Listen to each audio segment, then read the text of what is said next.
กิโลจักบาทคันเฮาขายในบัดนี้นะ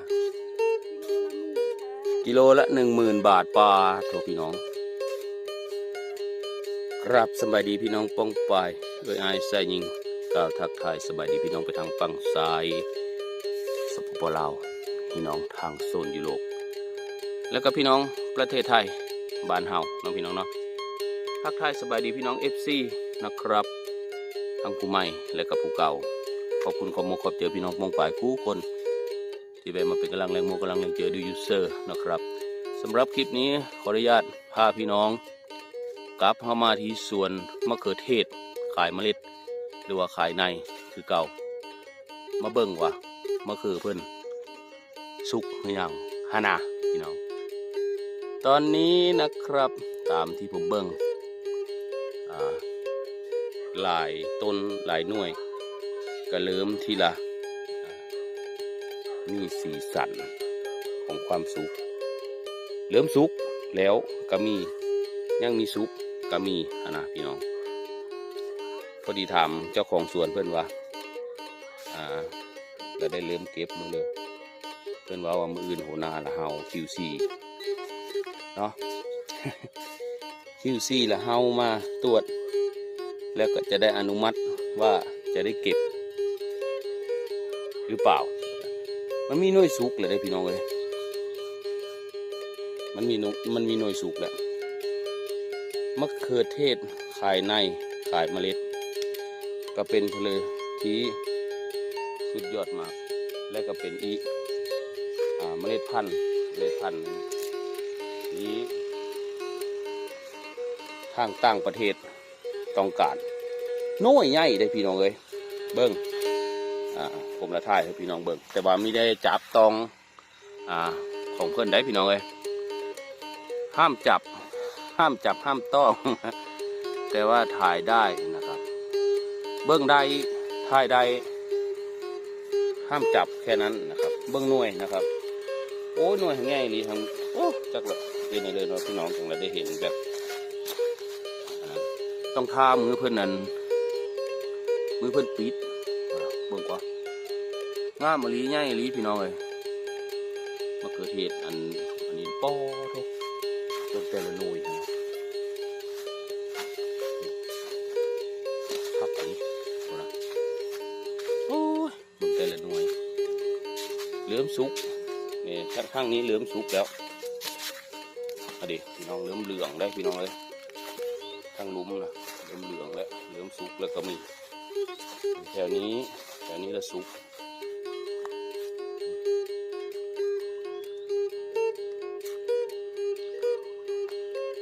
นี่พูดอ่ะหน่วยใหญ่ๆพี่น้องเลยเหลือมสุกเหลือมเหลืองพูดอ่ะว้าวทุกหน่วยนี่พี่น้องพูดอ่ะโอ้ยมันไม่ได้น้อยได้ปุ๊แต่ละหน่วยนะข้างในพักอะไรพี่น้องเลยแต่ว่าเดี๋ยวเมื่อเลิกเพิ่นเก็บเนาะเดี๋ยวโหนาเพิ่นเอามามื้ออื่นเมื่อเลิกเพิ่นเก็บคมยังนะ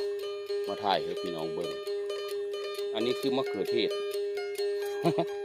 มีมันมะพร้าวได้พี่น้องเอ้ยมันมีมันมะพร้าวได้อยู่นะมะเขือเทศได้ แม่พี่น้องจะด้วยเจ้าไปถ่ายมะพร้าวมาปั่นพี่น้องเบิ่งบริแมนเด้อเป็นมะเขือเทศขายในขายเมล็ดที่เพิ่นปลูกเนาะเกษตรกรชาวสวนเพิ่นทำการปลูกเพื่อที่จะขายเมล็ดพันธุ์นะโอ้ยคนละสะอ่อนน้อยมันเหมือนผู้ดอกผมก็หา โจมันน้อยบ่แต่ละหน่วยเนาะโอ้เบิ่งพี่น้องเบิ่งปลูกทางในแห้งครับแห้งจังแต่เฮาก็มีเดินเฮาไปเลาะเฮาไปในหลองจนสุดเลยพี่น้องถ่ายได้เล็กๆน้อยๆเนาะ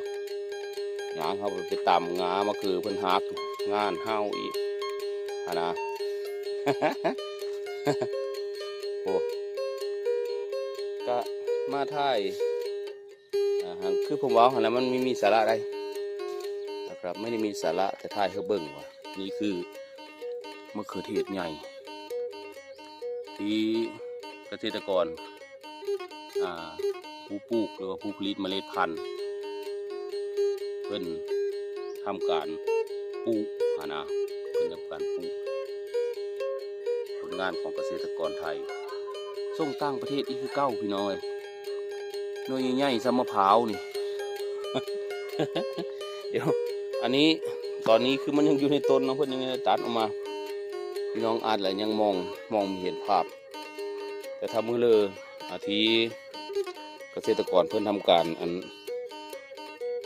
เก็บเดี๋ยวผมเรามาถ่ายให้เบิ่งแล้วเอาไปวัดกันเลยกับมะพร้าวนะ เอาไปแน่เถอะกันเลยกับมะพร้าวว่าหน่วยมันละใหญ่ปิดกันทำเรือนะแต่ก็ต้องรอว่ามือเรือเพิ่นนั้นจะทำการปิดหรือว่าเก็บผลผลิตเบิ่งกระปุกมะเขือได้มีแต่เม็ดมะพร้าวได้พี่น้องเอ้ย สุดยอดคักเลยพี่น้องอันนี้ก็ดกทั้งใหญ่โอ้ยโคตรโพโอเคพี่น้องพาพี่น้องมาเลาะเบิ่งทางนี้อีกเห็นแล้วก็คัก คักได้พี่น้องเอ้ยคุณอ่ะโอ้ยสุดยอดมาตัวพี่น้องเดี๋ยว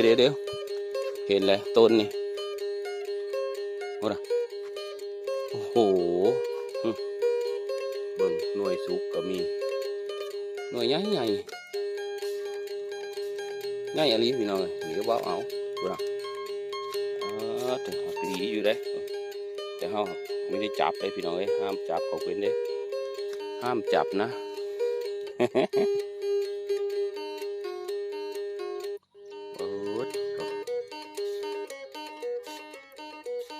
อันนี้เจ้าของสวนเพิ่นก็ดีเดี๋ยวสัมภาษณ์นะสัมภาษณ์เจ้าของสวนเพิ่นตะก่อนพี่น้องฮัลโหลสบายดีเป็นนี่เลยเนาะสายพันธุ์เพื่อนี่นะมะเขือนี่คือหน่วยใหญ่แท้โอ้มีหูจักหัวหน้าเพื่อนเอามาเหอะโอ้มันใหญ่กว่าแอปเปิ้ลแหละ กิโลจักบาทขันเฮาขายในมันอันนี้นะกิโลละ10,000 บาทปลาโถพี่น้องเอาละแม่เบิ่งหน่วยมันพี่น้องพูดละโหมะเขือเทศแอปเปิ้ลสายพันธุ์แอปเปิ้ลขายในมันจะซื้อกิโลละ10,000เอาเบิ่งเอาพี่น้องเอ้ยเดี๋ยวเพื่อนว่ามาเบิ่งอันนี้พี่น้องป้าโทษพี่น้องอันนี้ค่ะอันนี้เพื่อนจับเพื่อใครในเฮามีการจับกำลังโอ้มันน้อยใหญ่อะไรพี่น้องเอ้ยตัวธรรมดากำลังโอเคน้องพี่น้องสำหรับคลิปนี้ก็ยาวมาพอสมมาพากวนพี่น้องเลยทุกข้าก็ขอบเจอพี่น้องปงป่ายคู่คนเนาะ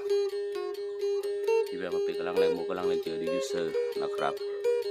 ขออนุญาตบัดค่ำจบคลิปลงสำนีเด้อพี่น้องเด้อก่อนจบขอพี่น้องปงป่ายคู่คนเนาะอยู่ดีมีแห้งมีกระแสนอนรับความเจ็บมีได้ความใครมีคุณพารักษาเทวดาคุ้มครองหากันได้มันกันคู่คนนะพี่น้องเนาะขอบคุณมากมายบ๊ายบายครับผมพบกันใหม่คลิปหน้าครับ